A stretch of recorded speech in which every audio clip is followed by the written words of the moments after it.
रानी का उसका पति एक थाने में काम करता था। आतंकवादियों से लड़ते हुए उसने अपने प्राणों की बलि दी और वो शहीद हो गया। सरकार ने रानी को देश की सेवा करने का मौका दिया। आज मुझे अपने पति के जगह पर काम करते हुए बड़ा फख्र महसूस हो रहा है।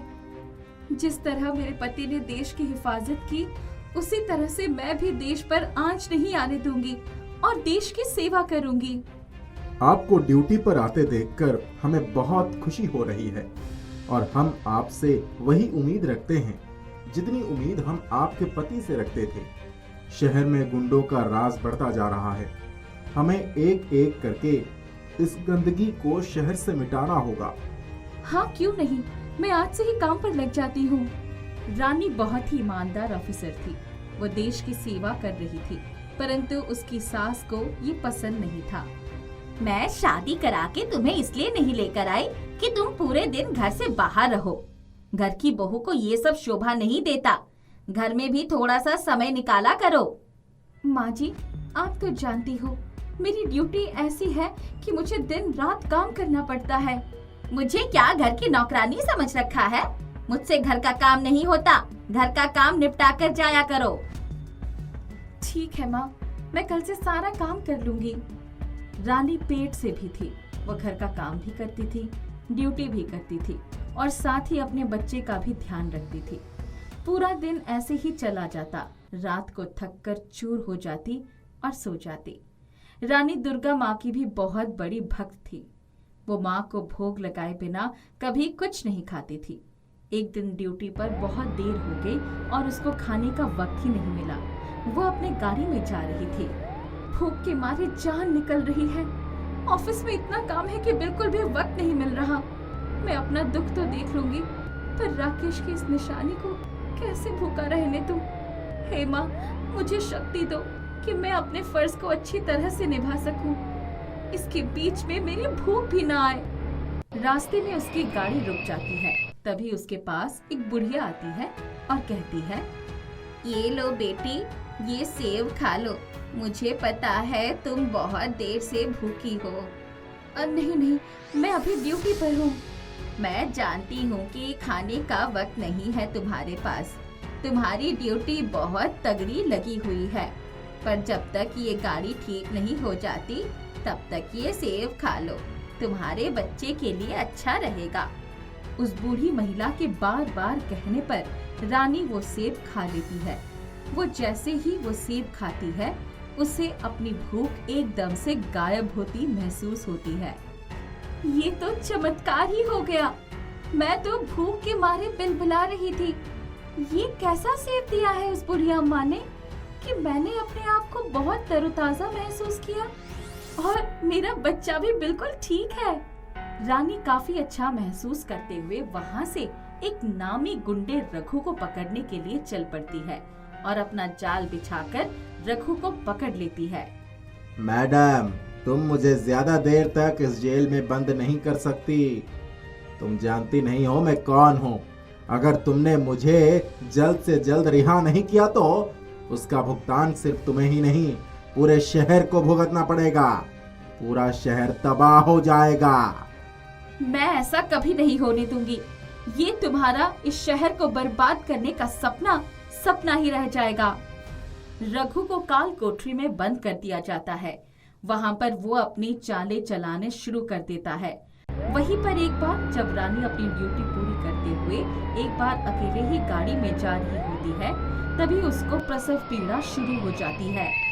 दुर्गा माँ, ये कैसी परीक्षा है आपकी? मुझे पेट में बहुत दर्द हो रहा है। लगता है मेरा प्रसव का समय आ गया है, पर यहाँ तो कोई भी नहीं है। लगता है आज मैं भी अपने पति के पास ही पहुँच जाऊंगी। हे दुर्गा माँ, मेरी मदद करो। इस हालत में तुम यहाँ पर क्या कर रही हो? तुम्हें तो हॉस्पिटल में होना चाहिए। पर इस आंधी तूफान में तुम कैसे जाओगी? चलो मेरे साथ, यहाँ पास में ही दुर्गा माँ का मंदिर है, वहीं पर देखते हैं क्या हो सकता है। वो महिला रानी को उस दुर्गा मंदिर में लेकर जाती है, क्योंकि आंधी तूफान की वजह से सारे रास्ते बंद थे। उसे गाड़ी चलानी नहीं आती थी, जिसकी वजह से उसकी कोई मदद नहीं कर पा रही थी। रानी का प्रसव उसी मंदिर में हो जाता है और वो एक प्यारी सी कन्या को जन्म देती है। ये तो बिल्कुल दुर्गा माँ जैसी लग रही है। दुर्गा माँ के रूप में तो आप मुझे मिली हो। अगर आप नहीं होती तो न जाने मेरा क्या होता। ऐसा लग रहा है जैसे कि दुर्गा माँ ने आपको मेरी मदद के लिए भेजा है। हर नारी में दुर्गा का रूप होता है, बस उसे पहचानने में सभी लोग देरी कर देते हैं। आज रघु की अदालत में पेशी है। अगर मैं समय पर नहीं पहुंची तो अनर्थ हो जाएगा। वो पूरी दुनिया को तबाह कर देगा। मेरा जाना जरूरी है। अभी भी नहीं पहचानी रानी तुम मुझे? महिला के रूप में दुर्गा माँ प्रकट हो जाती है और रानी उनके आगे हाथ जोड़कर बैठ जाती है। माँ, आपके सिवा मेरा है ही कौन इस दुनिया में? आपने आज फिर मुझे संभाला है। अगर आप ना होती तो न जाने मेरा और मेरे बच्चे का क्या होता। तुम मेरी सच्ची भक्त हो। तुमने इतनी मुश्किल में भी मेरा नाम जपना नहीं छोड़ा। मैं तुमसे बहुत खुश हूँ और मैं तुम्हें एक वरदान देती हूँ कि हमेशा तुम्हारे साथ रहूंगी। तू यहाँ मंदिर में अपने बच्चे के साथ रुक। मैं तुम्हारे आगे का काम देखती हूँ। दुर्गा माँ रानी का रूप धारण कर लेती है और थाने पहुँचती है, जहाँ पर रघु उनको देखकर हैरान हो जाता है। अरे, ये यहाँ पर कैसे आ गई? मेरे मुताबिक तो इसको प्रसव हो रहा था। इसका आना तो नामुमकिन था और मेरा बचना मुमकिन। अब मेरा क्या होगा? इसका बयान तो मुझे फांसी पर लटका देगा। मैंने कहा था ना रघु, तुझे मुझसे और कानून से कोई नहीं बचा सकता। पर तुम बच कैसे गई? जिस पर दुर्गा माँ का हाथ हो उस पर कभी कोई आंच नहीं आ सकती। दुर्गा माँ की भक्त हर मुसीबत से निकल लेती है और जिस तरह से दुर्गा माँ ने महिषासुर का वध किया था, उसी तरह से मैं भी तुझे सजा दिलाकर इस धरती को तुम जैसे राक्षसों से मुक्त करूंगी। थाने में रानी का रूप लेकर दुर्गा माँ रघु के खिलाफ सारे सबूत जुटा लेती है और अदालत में उसको दोषी करार देकर उसको फांसी की सजा दिलवाती है। जब रानी वापस आती है तब सब उसकी बहुत तारीफ करते हैं। वो समझ जाती है कि दुर्गा माँ ने उसका कार्य किया है जो काबिले तारीफ है। सब रानी के लिए तालियां बजाते हैं और इसका स्वागत करते हैं और रानी मन ही मन दुर्गा माँ का धन्यवाद करती है। अब रानी के मन में दुर्गा माँ के लिए और भी ज्यादा भक्ति बढ़ जाती है। वो दुर्गा माँ से बहुत प्रेम करने लग जाती है। महेश गांव से शहर आया था काम की तलाश में। वो 14 साल का था। भाई, आपके पास मेरे लायक कोई काम है? नहीं बेटा, आगे और दुकान है, तुम चाहो तो एक बार वहाँ जाकर पूछ लो। महेश आगे बढ़ गया। वो धर्मेश की दुकान पर पहुंचा। भाई, आपके पास मेरे लायक कोई काम है? काम तो है, लेकिन क्या तुम ये कर पाओगे? घंटों तक इस खौलते हुए तेल के पास काम करना है। मैं जलेबी बेचता हूँ और जलेबी बनाने के लिए इस तेल की कढ़ाई के पास ही खड़े रहना होता है। मैं कर लूँगा। ठीक है, मैं महीने के 5,000 दे सकता हूँ। रहना और खाना भी मैं ही दूंगा। महेश ने सोचा, भले ही 5,000 बहुत छोटी रकम है, पर कम से कम 5,000 तो मैं घर भेज सकता हूँ ना। और वैसे भी ये भाई मेरे रहने और खाने के इंतजाम तो कर ही लेंगे। ठीक है भाई, मुझे मंजूर है। ठीक है फिर। धर्मेश महेश को अपने घर ले गया। श्रीदेवी, ये महेश है। आज से ये हमारी दुकान पर काम करेंगे और यही हमारे साथ रहेंगे। ठीक है महेश, तुम हाथ मुंह धो लो, मैं तुम्हारे लिए खाना लगाती हूँ। ठीक है। श्रीदेवी ने महेश को खाना दिया और उससे बातें करने लगे। महेश के सोने के लिए एक छोटा सा कमरा भी दे दिया। धर्मेश भाई और भाभी दोनों बहुत अच्छे हैं। भले ही मेरी कमाई कम हो रही है, लेकिन दोनों मेरे खाने और रहने का अच्छे से ख्याल रख रहे हैं। मुझे जल्दी से जल्दी धर्मेश भाई से काम सीखना होगा। महेश खुश था। अगली सुबह महेश और धर्मेश दोनों दुकान पर पहुंचे। महेश ने दुकान में झाड़ू लगाई और धर्मेश जलेबी बनाने की तैयारी करने लगा। देख महेश, रोज इस कढ़ाई को अच्छे से साफ करना और इसके बाद ही इसमें तेल डालना। जी भैया। धर्मेश ने कढ़ाई साफ की और उस बड़ी सी कढ़ाई में ढेर सारा तेल डाल दिया। अब इस तेल के खौलने तक का इंतजार करना। तब तक मैं जलेबी के लिए मैदा घोल लेता हूँ। धर्मेश ने महेश को जलेबी का मैदा घोलना सिखाया। अब बारी है सबसे मुश्किल काम की, इस मैदे के घोल को तेल में छोड़ना। ये कला है। महेश कढ़ाई के नजदीक आया। बाप रे, ये तो बहुत गर्म है। हाँ, इसका एक भी छींटा इंसान के शरीर को जला सकता है। बाप रे। धर्मेश ने बड़ी सावधानी से आटे को तेल में छोड़ा। ऐसे ही दूरी बना के चम्मच से धीरे धीरे मैदे को तेल में छोड़ना, वरना तेल का छींटा उड़ेगा। धर्मेश ने कई बार करके दिखाया। धर्मेश भाई, अब मैं एक बार कोशिश करके देखता हूँ। हाँ हाँ, पर सावधानी से। महेश ने जैसे ही जलेबी का मैदा तेल में छोड़ा तो तेल का छींटा उसके हाथ पर उड़ा और महेश जोर से चिल्लाने लगा। अरे क्या हुआ? धर्मेश ने महेश के हाथ से चम्मच ले लिया और देखा कि तेल के छींटे से उसके हाथ में बड़ा सा छाला पड़ गया था। इसीलिए मैंने कहा था सावधानी से करना, तो फिक्र मत कर, जल्दी ठीक हो जाएगा। महेश के छाले पर जलन हो रही थी और दर्द भी। ये देखकर धर्मेश बोलने लगा। एक काम कर, तू घर जाकर आराम कर।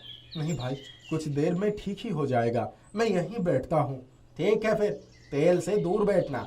महेश बाहर काउंटर पर बैठ गया और धर्मेश रोज की तरह जलेबी बनाने लगा। महेश उन जलेबी को ग्राहकों को देने लगा, पर महेश को बुरा लग रहा था कि धर्मेश भाई को ही ज्यादा काम करना पड़ रहा था। अगली सुबह दुकान खोलते ही महेश ने काम करना शुरू कर दिया। उसने दुकान साफ की, कढ़ाई साफ की और फिर कढ़ाई में तेल डाला। महेश, अब तो तेल की कढ़ाई से दूर हट जा। नहीं धर्मेश भाई, आज तो मैं जलेबी तेल में डालना सीख कर ही रहूंगा। ठीक है, पर आज बहुत हल्के हाथ से डालना। ठीक है भाई, मैं ध्यान रखूंगा। धर्मेश ने जलेबी का मैदा घोल दिया और फिर वो कढ़ाई के पास आया।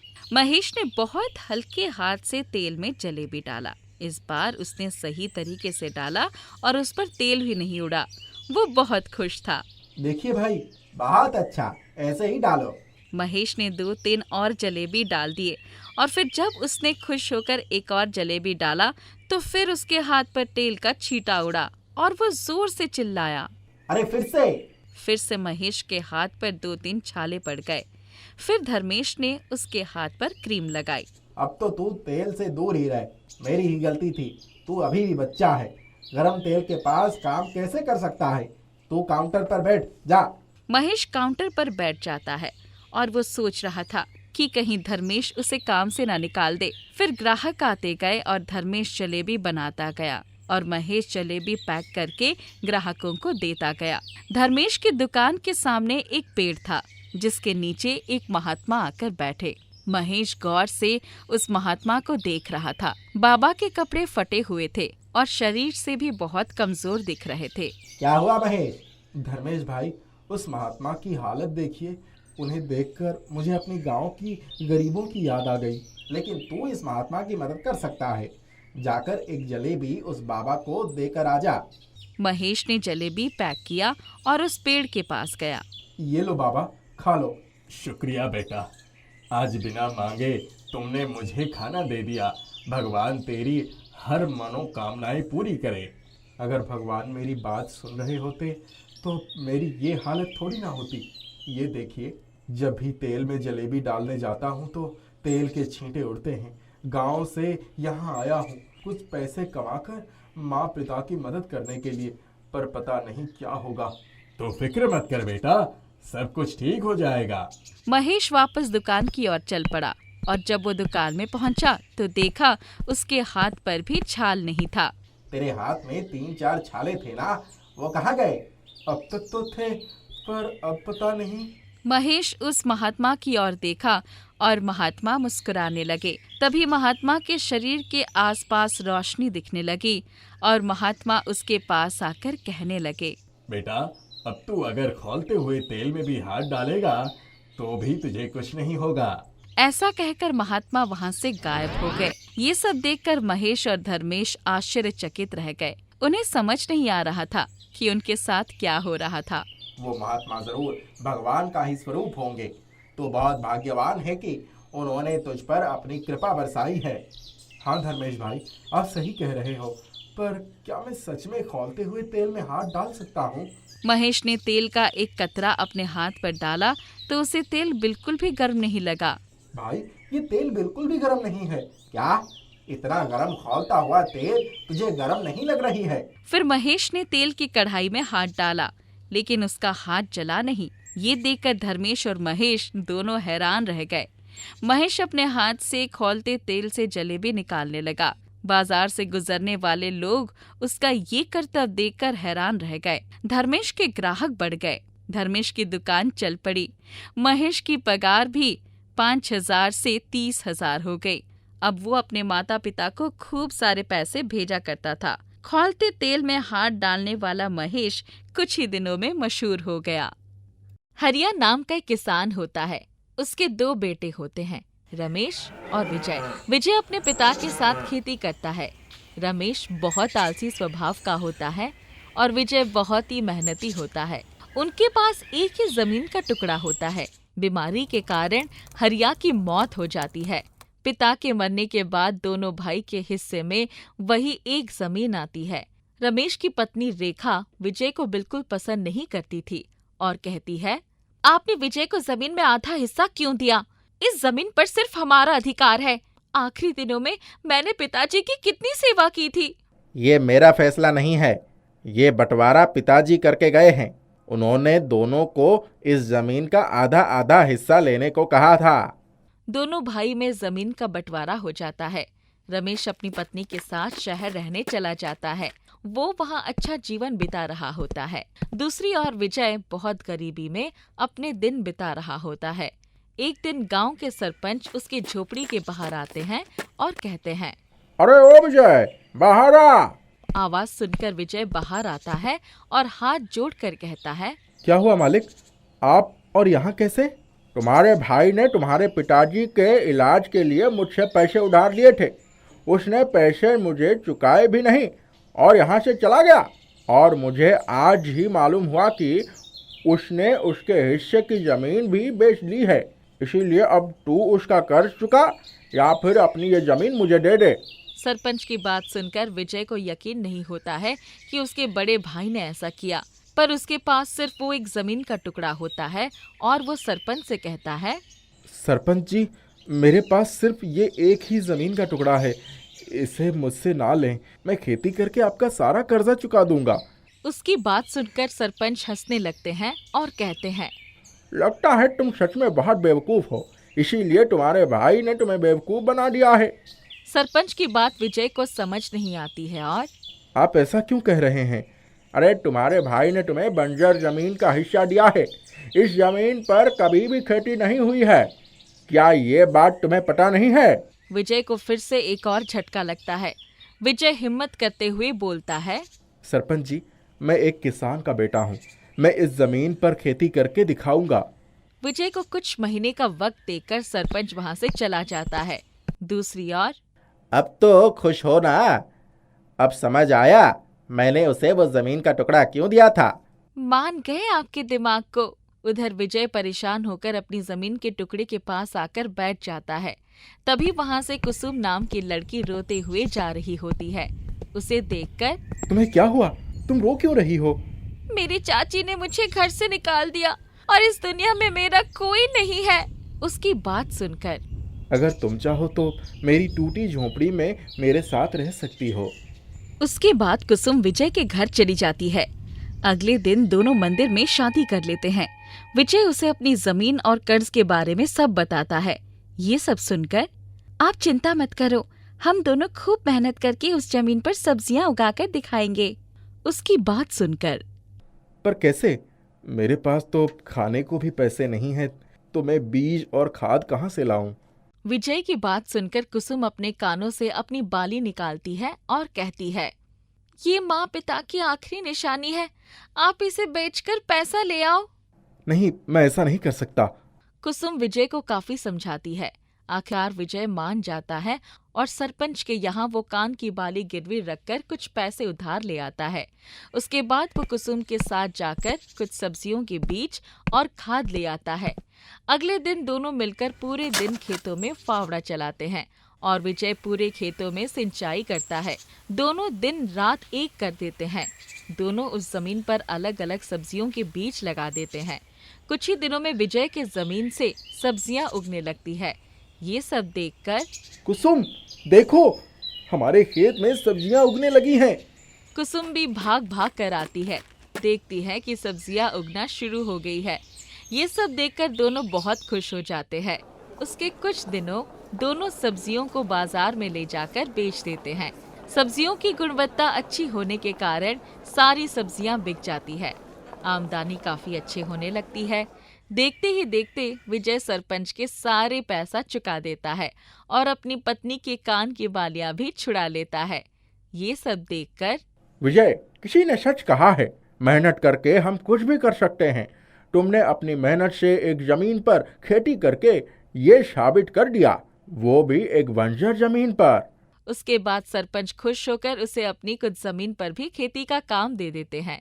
विजय कड़ी मेहनत के साथ ऐसे ही काम करते रहता है। कुछ ही सालों में वो काफी अमीर आदमी बन जाता है। सारे गांव वाले उसका बहुत सम्मान करते हैं। दूसरी ओर रमेश का शहर में नौकरी छूट जाती है और वो काफी समय से बेरोजगार चल रहा होता है, जिसकी वजह से एक दिन, कितने दिन हो गए, तुम्हें न जाने कब नौकरी मिलेगी। मैं ऐसे नहीं रह सकती हूँ। मैं अपने माता पिता के घर जा रही हूँ। रेखा रमेश को छोड़कर वहाँ से चली जाती है।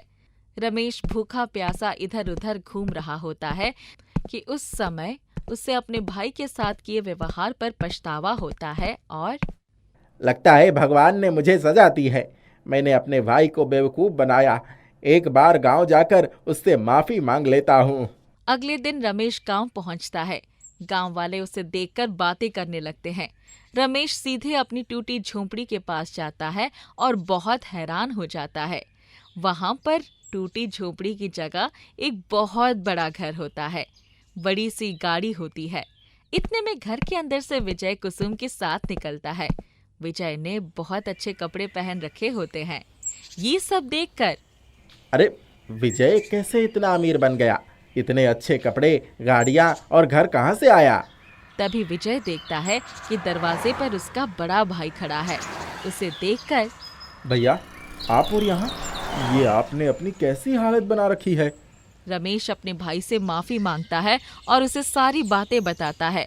उसकी बात सुनकर, भैया, मुझ गरीब किसान को जमीन के टुकड़े ने ही इतना अमीर बनाया है, जिसे आपने बंजर और बेकार समझकर मुझे दे दिया था। रमेश फिर से माफी मांगता है। उसके बाद तीनों खुशी खुशी रहने लगते हैं।